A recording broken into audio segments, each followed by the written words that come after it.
Hey, the game we're talking about today is very much an adult game. It's got nudity, sex, all that kind of stuff. The visuals have been censored for the video because, well, YouTube, but we do still talk about those elements in this game and some other games as well.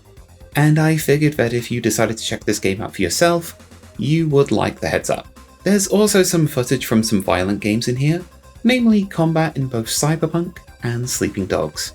Okay, with that out the way, let's go.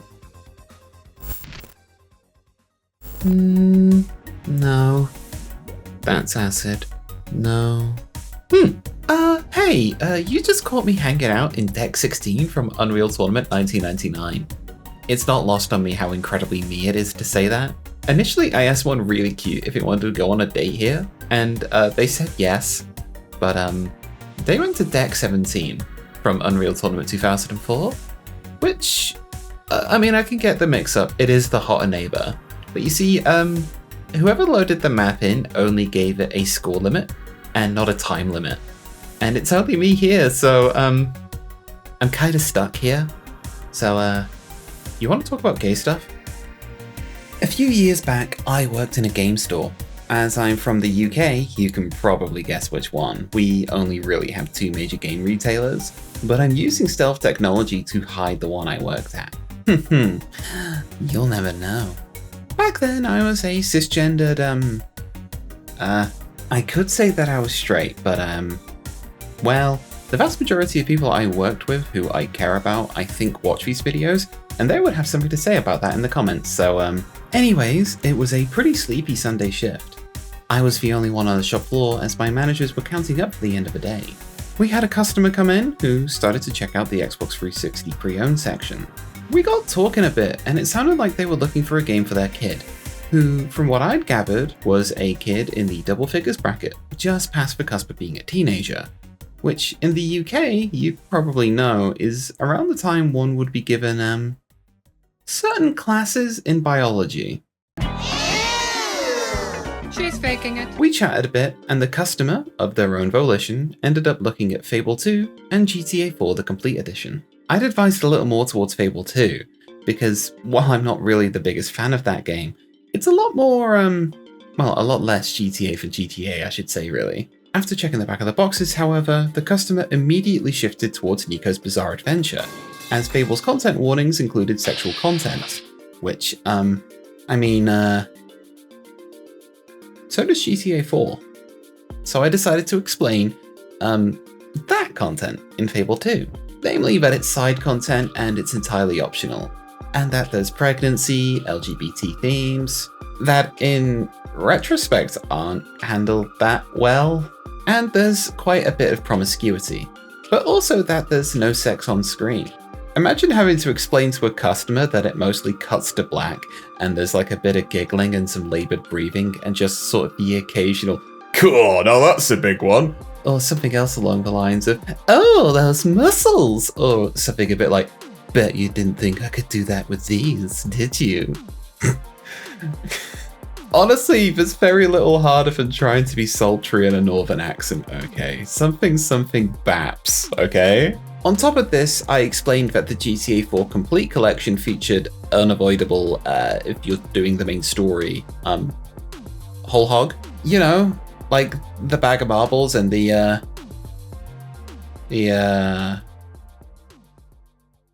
think we're past the minute mark. It's got dick and balls. Nudity. Oh, and also if your Tumblr blog is in the vicinity, cover its ears because this game also has female presenting nipples. And it also features, let's just say, a questionable view on sex work. But they still chose GTA 4 at the end of the day because, they're just a kid. They'll never play the story. They'll just drive around and maybe run someone over. It's just cops and robbers, isn't it? And that's honestly something that's stuck with me. Like a piece of shrapnel that just flew into the back of my head, and it got lodged there. That's 2 videos this year already where I've spoken about head trauma and the recipients being sexy as hell. And yes, I'm including myself in that. Have you seen this rig? Babe, I've got an ass that makes bigots cry and makes lovers say, 5 more minutes, darling. So let's cut to now, several years later, in which I'm here as a well, let's just say I'm submerged in the gender soup and I'm making a fine broth. But I'm a person who runs streams that I hope are LGBTQIA+ safe spaces, and I also try to promote a sex-positive atmosphere for speaking in. And, I find it strange that sex in media is a taboo topic on YouTube, but, hyperviolence in media? A-okay. And I'm saying this as a Doom player. This is a weird copy of Doom, isn't it? Anyway, the reason I'm bringing this up is, well, there's a lot of shitty adult games on Steam, isn't there? A fun pastime I have with SETI is sometimes we'll just check the Steam store in new and trending because, well, if you get adult games in your new and trending, you know why. They're funny as hell in a kinda tragic, wait, people actually find this hot kind of way? Now there's quite an easy insult that gets thrown around here, which is just asset flip, and I never want to befall anyone who's using store assets in their projects. Because I mean, look at me. I'm coming at you either from a desk in Cyberpunk or the apartment in System Shock. When you're starting game dev or any creative project, it can be hard as hell to home grow everything. So I don't find much wrong with using store assets. Everybody's still out here using Quake's code and, buddy, you know she's fine as hell to this day. Also, I don't want to govern people's tastes in what they find sexy or take the piss out of them for it. Within reason, use your head. That just isn't cool to me. But also, come on. If you seriously think any form of creative intent or passion, be it creative or carnal, went into a game called Magic Pussy. Sorry, I forgot that this was my example. I would love to show you it, but adult game on Steam. But come on. These characters are stiff as a board, and I gotta tell you, probably is dry. And I think that's a shame, because I think video games have been doing the entire adult theming with sex and romance pretty well these days. Many are better than others, but there are many games I've played recently in which the romantic elements within their plots, be it the main plot or subplot, have been some of the most compelling to me. Like romancing Iron Bull and Dragon Age Inquisition, or Baldur's Gate 3's romances, in which they actually hired an intimacy director for those scenes. Which, look, that is a major step for the entertainment industries in general, not just video games. Signalis is a game that has bored a hole into my heart. The new Wolfensteins also do a surprisingly good job. And Judy in Cyberpunk 2077. I know there's a girl who I could, hold hands with and just shoot the shit with at the weird part of the night while we're rendering videos and, just being cute and, I think I'm giving myself away a little bit. Avaria is another game where I found myself seen quite a few times, primarily by my stream chat. Yeah. But yeah, I kind of saw myself in both Ula and Nikita, because sometimes I'm a bit forward and I'll give a cute person a smooch if I feel the vibe is right between us. And I also know that I collapse in on myself whenever any affection is shown back at me. Sometimes I would like to be big lady. Sometimes I like to be funny toy for the big lady. I'm just showing my whole ass today. Honestly, that game did something to me. Hell, if we're talking about romantic stuff that's better than the slop in some of the adult games on Steam, I'd take the time I went on a date in uni to go see Twilight Breaking Dawn Part 2 over it. A little bit of quick backstory, they'd heard in uni that I was into vampires and I was a little too nervous to mention that, yeah, Vampire the Masquerade. But they were cute and I kinda had a crush on them, so I wanted to go out on a date with them. And I was really nervous and I might have completely blown it when they chucked the baby on the pyre because I laughed. But in my defense, that baby was extra flammable.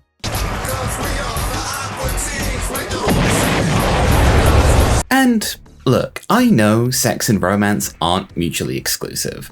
Some of these games mentioned don't have any sex in them at all and are primarily games that just utilize romance. But I mean, there's at least normally some care and chemistry. It's what elevates this kind of stuff in video games from being action figures ineffectually bouncing off of each other to something you love to see and something you actively care about. Even some bigger production games get it completely wrong. The big one that comes to mind for me is Sleeping Dogs, a game that mostly rules, even if you are unfortunately playing as a cop. I recognize that dating would very much be a less important aspect in a game spent uncovering triad conspiracies and breaking people's bones.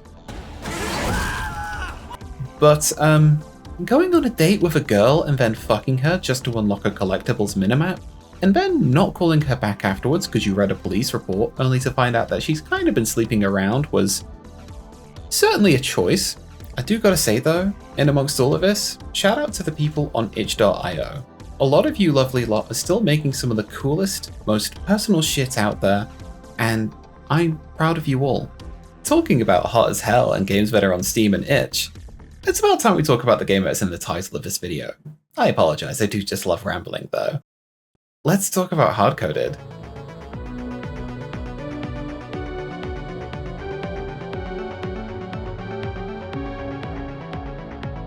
So here's a quick intro for you. Hardcoded is a point-and-click visual novel by Ghost Hut Games. In Hardcoded, you play as a thinking and learning droid with free will called HC, a girl who's recently transitioned and is on the run from her former masters. The game starts with our protagonist on the outskirts of Pyra City, a cyberpunk dystopia, taking cover from the flashing police lights and any prying eyes, until she's helped into the city by Beryl, one of our main cast of characters. She helps you settle in, gets you in an apartment, gets you some new clothes, she even spends the first night with you, and it's really sweet to see someone who cares a lot as your first real visual and interaction in this game. It's a theme that'll continue. The next day you're just hanging out and hey, those people are fucking. I mean, I'd show you that, but look, this is probably going to be why this video takes a while for me to edit, because I have a lot of stuff like this to censor out, because this game is horny as hell. Almost like it's explicitly a porn game or something. Anyways, from this turn of events, we meet the rest of the gang. We've got Mad Mechanic Decima, Cute Loud Witch Cadence, and Magdalena, Beryl's partner. We ran out the cast later on with the hacker Olivia, and Forcia, a more measured scientist than just, they're really cool, okay? It's together with these characters and a few others that you'll investigate the strange goings on in Pyra. It's kind of like Scooby-Doo, if the majority of main characters were trans and the ghost was, the ghost of copulation? Look, I don't want to give away spoilers, but I'm also somewhat hamstrung by what I can actually say. It's a little weird that it would be okay if I was exploding some dude into tiny pieces, but the second you mention sex, or, you know, Dios míos, a penis attached to a girl, then YouTube and, disappointingly, certain aspects of society just decide to crumple in on themselves and make it your fault for talking about trans people or sex because, I don't know, whatever flavor of the month excuse they have, it's normally indecency or something like that. But hey, that sick 720 no-scope headshot I got, or some generative AI image that is a Cronenberg monster if we're charitable, but more realistically, a really fucking telling glance at how some people might view women? No problem, go ahead, bucko. Okay, I'm done complaining now. Should we carry on talking about Hardcoded? So, at a base level, let me say this. Hardcoded is gorgeous. The city of Pyra feels like an actual lived-in cyberpunk dystopia, with shops and clubs inhabiting the same bombed-out streets as ruins of old libraries and schools. It's all portrayed in this absolutely gorgeous pixel art. People are just here, living their lives amongst the derelicts, be they members of street gangs, unfortunate workers of Gel Corp, the major evil corporation in town. This is a cyberpunk story after all. Or just people browsing the streets, or even the cool as hell sex workers. Everyone is out here just doing their best, just like you and your friends are. And your friends? They're a treat. Characters you spend your time with are fantastic. I love Beryl's kind heart and her mind being away with the fairies, even when her partner's giving you the cold shoulder.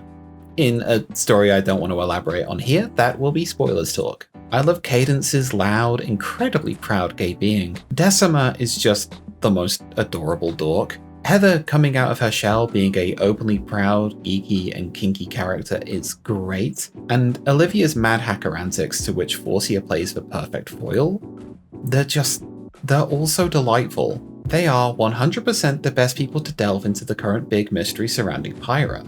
The mystery of, wow, everyone's just really fucking horny, huh? I recognize this kinda sounds like, a very porno plot. And yeah, it is. But also hear me out when I say this. Hardcoded's story is actually really, really solid. Not like that. Kind of like that. Okay, pleasurable stiffness aside, it is actually one of the better cyberpunk stories I've read, and it features the themes you would expect from cyberpunk stories. Things like anti-capitalist rhetoric, transhumanism, the sentience of droids, and the importance of sticking together in a world that will kill you if it can. It's also got sentient goo monsters with tentacles. So while the main story of this game fucks, it's the side stories of this game where it, fucks. It also has a lot more going on than just that, but there is a lot of fucking. The side stories are where you'll be spending most of your time hanging out with the game's cast of characters, and it's these parts of the game where I feel it really shines. On a quite base level, there are really neat sequences in the game in which you get to hang out with these lovely characters. You go nerding out in diners, spending time in libraries, either reading old books of forgotten civilizations, like the 1950s, or playing tabletop RPGs. Or maybe you're just hanging out, playing video games together, or being introduced to a fixation someone's close to. They're all written so well that you actively want to spend time with them, but it goes a bit deeper sometimes than just hanging out. A few inches deeper, if you know what I mean. Wait. Very obvious joke aside, the side stories are more than just wonderful times to hang out with friends. Passion, intimacy, and sex are very much at the forefront in Hardcoded, but it's never really presented as just... Okay, so I lack a way to describe it succinctly without doing an injustice to the English language. But you know those games I spoke about before? You know, the ones where it's just staticky, disjointed, poorly animated sex scenes featuring characters who are, like, 2 steps of sentience away from a blow-up doll, that people try and market in a way of like, you can play it one-handed, but not in an accessible kind of way, but more like a greasy used car salesman kind of way, so a bit more like, hey, you can play it one-handed. What the fuck was that voice? I will say you could probably play Hardcoded one-handed though. Wait. The intimacy in Hardcoded side stories feels like precisely that. Intimate. HC is a newly out trans girl in a community of mostly trans girls, all in the midst of a hornomaly. While the side stories are fun times and hangouts with your friends, they're also explorations into romance, sex, kink, and the greater queer and trans experiences. HC's journey of self-learning is kinky, it's funny, it's deeply sexy, but above all else, it's affirming. And for the majority of it, it's caring. I'd also love to show you some of these scenes because they're gorgeously drawn, but not every scene is illustrated or animated, and that's a bit of a shame, but the writing definitely carries the weight and emotion. I do have a minor gripe, however, in that sometimes the characters look quite different in these sections. The character who gets hit the hardest by this is Cadence. Sometimes she looks like an entirely different person, which I think is a bit of a shame because it's quite nice seeing Cadence in the game because she is a larger girl and, like, that's actually a really nice thing to see. A key thing I do love about Hardcoded though is it isn't just increasingly elaborate porno scenarios leading to everybody fucking and then just tip my hat, good sir, good day, thanks for the blowjob. There are interactions that have actually been thought out. Sometimes it's heartfelt conversations with friends that turn into hands that wander. Sometimes they're conversations on your existence as a droid with free will. And sometimes they're actually quite scary. But a major theme throughout Hardcoded is care and aftercare. A large amount of thought goes into how the characters look after each other. Whether that's pre, during, or post-sex, or even without sex at all.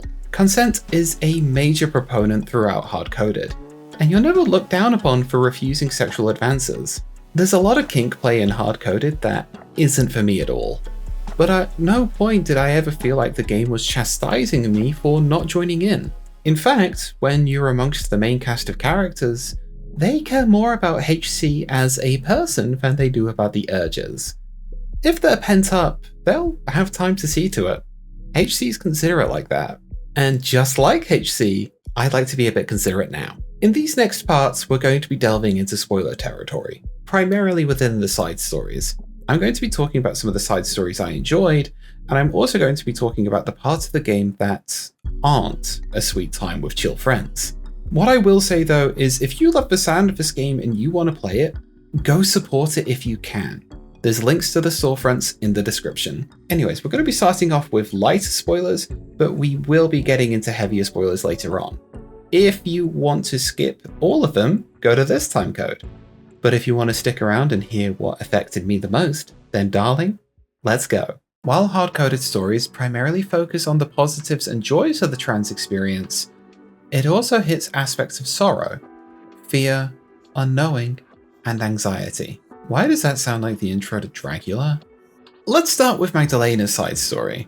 When you first meet her, she's incredibly cold to you. Won't even look at you kind of cold.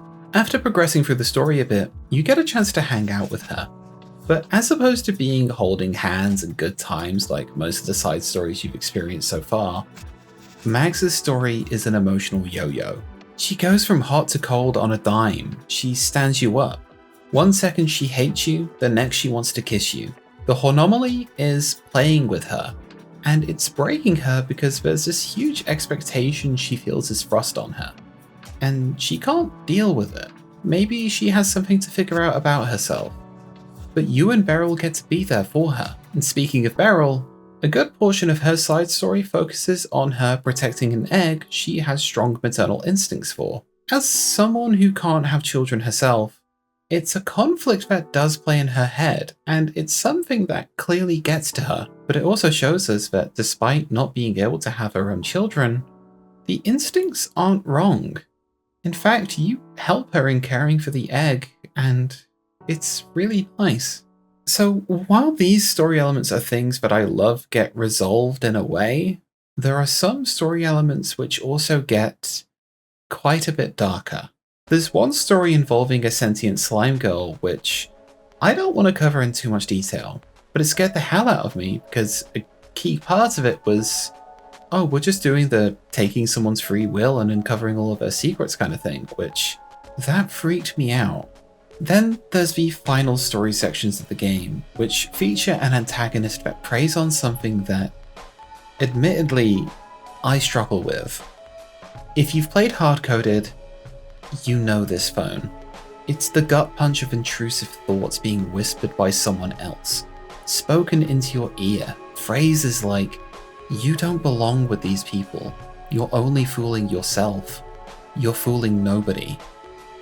It's painful, and it hurts even more because events that happen after this phone call feel like they only compound on those anxieties, and it hurts. The anxiety and hollow feeling of it all is written so well that I think it's an injustice to say that it hits you like a hammer, because if I'm honest, it cuts more like a scalpel.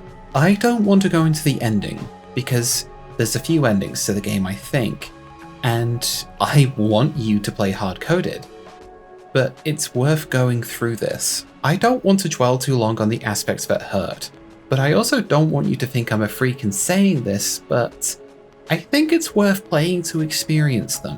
What I do want to talk about though is two of the side stories that really resonated with me. We'll be delving quite deep into the stories for these, so definitely big spoilers. But if you don't mind, let's talk about Forcia and Quinn. So let's start with Forcia, the scientist who maintains a gorgeous garden in the center of Pyra. It takes a small while to start interacting with them, and they come across as quite imposing. They're tall with their mechanical legs, around 7 foot, and they're beautiful. And when they speak to you, at least to me, you feel like you're at attention. You fear disappointing them. You want to make them proud. After spending time with them in their story, you get a feeling that they didn't come from Pyra, and eventually, you can find out how they came here, and it hurts to hear it. They were thrown aside by the high-class capitalist machine after getting injured, until they were brought back by Olivia, who got their prosthetic legs sorted. Now they're gardening in Pyra, both to try and make things better for the residents and maybe the world with their scientific breakthroughs, but also simply to make a gorgeous chill spot for their girlfriend. And whilst they're grateful for the legs, Forcia did feel like a small part of them was missing in a way. So enter Decima and her beautiful brain.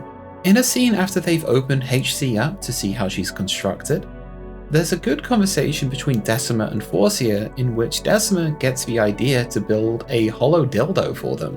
What follows is honestly a story I think is beautiful, in which Decima designs, builds and implants Forcia's metal legs with a hard light implement with feeling, which clearly brings a huge amount of euphoric joy to them, which I didn't expect to see that in this game, and fuck yeah, you know? It's rad as hell to see something like that. Anyway, this brings me on to the story that kinda hit me the most, for very personal reasons. Let's talk about Quinn. So, you actually see Quinn for a good measure of the game. They're working in the store with the cutest, grumpiest cat, Kassoon. After a point, Max introduces you to Quinn, and you unlock his story, and oh, man. Quinn's story tackles them coming to terms with gender and presentation, trying on clothes he wouldn't normally try, presenting in ways he doesn't normally present outside of the confines of the big comfy hoodie. It's about experimenting with presenting themselves amongst new friends who love and respect them. It's not without conflict, as some characters do push the boundaries a bit too far and almost impose being outright trans on him when that's something Quinn has to realize about themselves, if there is something to realize. Quinn's story is mostly about them stepping out of their cage, feeling themselves out, finding out who they are, and being who they feel they are out in the open. Which is why it kind of broke my heart that Quinn's story just kind of ends with no real ending. You go to the store and it's like none of the story ever happened. I guess it made me kind of sad that that was the case because, well, I saw a bit of myself in Quinn. I spent a long time in a space where I felt I didn't really have many people I could have the kind of conversations or hangouts that Quinn has in Hardcoded.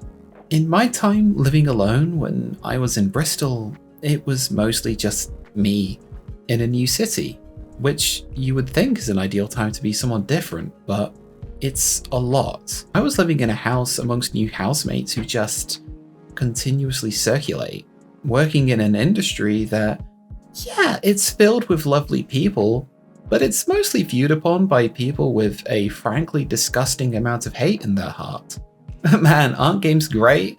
I'm really happy things have improved since... Admittedly, I didn't help matters that much in the respect of it's quite difficult to make friends in a professional space when you have a constant fear of judgment because you work in a space that'd sooner drop you for profit margins than keep you around. When you start adding in, my identity feels like a weird thing I'm getting to grips with, you get the additional fear of going against the status quo. And this was just when I thought I was bisexual. Being me, being K, that hadn't happened yet. I had friends, sure, friends who I could definitely confide in, maybe, but I wasn't in a space that I think would be welcoming. Maybe it would have been, I don't know. That's the kind of fear that comes with this kind of thing, I think, sometimes. But moving back up north, becoming a VTuber, getting in touch with friends, getting in touch with others, and making new pals has been... it's been massive for me. It's helped me feel like I can actually explore gender expression, help me get to grips more with being me. It's helped me become K, they, them. The most me I've been in a long time. So yeah, I'm sad that Quinn's story just kind of ends. And this is something that happens a lot in Hardcoded. It does make me kind of sad and I'd love for there to be more, The key thing is, I'm happier that there's a story like this alongside the other fantastic stories in this game. Because what if it helps people like it helped me? Quinn's story not having an ending kinda hurt, because it felt like nothing changed with him in the world. But also, I'm kind of okay with it, because I guess like them, I'm still figuring shit out too. And that's okay. So I've spoken a lot about the deep ways I think Hardcoded really nails some deep beats. The storyline is a genuinely great cyberpunk tale, evoking the evil corporation plot point, but in a way that feels so intrinsically personal. But the game's also about how surrounding yourself with people sympathetic to you, whether they're in the same boat as you or not, can save your life. It's about how, hey, sometimes journeys of self-discovery aren't easy or simple, or anything along those lines, but the journey is still worth taking. But I think one of the funnier things is, this game's been in development for years, and I hadn't really noticed. I utterly judged this book by its cover. I saw a little bit of a trailer on Steam that I wish I could show here, but you know, head to Steam, it's on there. And I saw a few screenshots and I was like, hey, I want to try this. I didn't even check the itch page because I didn't know it had one. I just knew I wanted to play this. Hilariously, after checking the itch page after all of this, made me realize a pretty major thing I love about Hardcoded, and it's the small victories. It's the chance of having a new job where nobody asks your history. They care that you're here now, but like, actually care. The chance to hang around with people like you who you can explore your general being with. And also just talk sometimes about the most inane shit. The chance to try on cute clothes and hairstyles to create an image that you feel reflects you. The chance to make a space that's properly your own. The simple fact that people use the name that is your name. The fact that people use your pronouns with no questions asked. Now, yeah, I get it. This isn't just something that only Hardcoded has ever done. As a freelance video producer who's had a few years in the industry under a different name, it was terrifying to come out and say, hey, my name's Kay and I'm non-binary, because fuck, how are people gonna take that? And truth is, the people who I still work with evidently give a shit. They introduce me as Kay, they use they them, they know I make videos as this funky avatar because it feels more like me than my current actual flesh. It's a huge step of, honestly, a journey that in my heart, I can't even tell if it's complete. But I got to hear through, well, feeling it out with little victories. The chance to play dress up as cool avatars that I felt expressed me, that helped me buy fashion that feels more like me. The capacity to exist in or potentially make cool, weird little spaces that feel safe to hang out in with my friends. Meeting cool people who I can talk to about deep things and also just have a funny fucking time with. Seeing a character in media and my brain just getting struck by lightning because fuck, that's me. After like years of Garbo comparisons. Sorry, not sorry, Gimli rules, but John Rhys Davis, go fuck yourself. Something as simple as fucking choosing your in-game character's pronouns. Some of these feel like small victories, but to some they're huge. And hey, it's me, your girl, Some.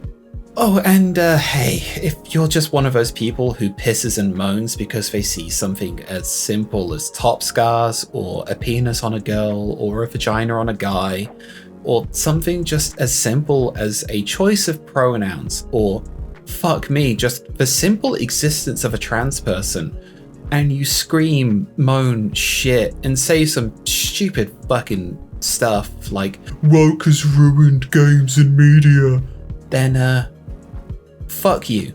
I don't care if it's a true hatred that resides within your heart, or you're a mediated persona who just decides to grift off the people who harbors that hatred. In fact, if you're like that, I probably think you're worse. To me, you're lower than the worms that'll feed off your piss-soaked bones when the gender-neutral bathroom that is your headstone gets planted into the earth. Fix your hearts or die.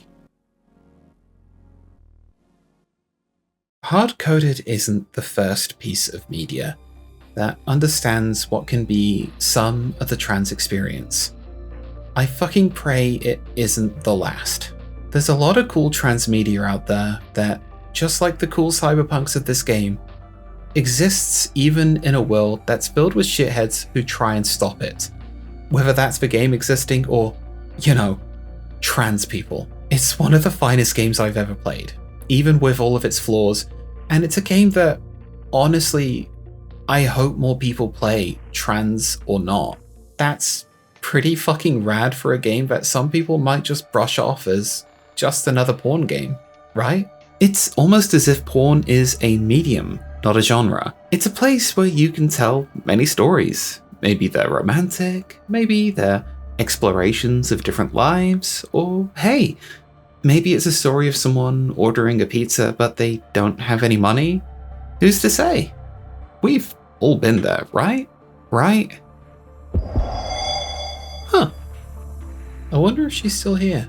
Anyways, Hardcoded is pretty fucking rad, and you should play it if it sounds like your kind of jam. Just be wary. It's got a lot of adult stuff in it. Although I think the black bars and crafty censorship might have given that away. Stick around for the credits, please. There's some VO in there. And hey, I'll catch you next transmission. Hey, so I hope you enjoyed the vid. Bit of a swing from Max Payne, I know, but this game hit me hard, so I kinda wanted to talk about it. If you like what I do and want to be in the credits, then you can support me either on Twitch, or even better is support through Ko-fi. Links to the both are in the description. I don't like running ads on here or Twitch because I get a lot of adverts for the military, which I do not like. They're quite predatory adverts, so I try to keep the lights on through community support.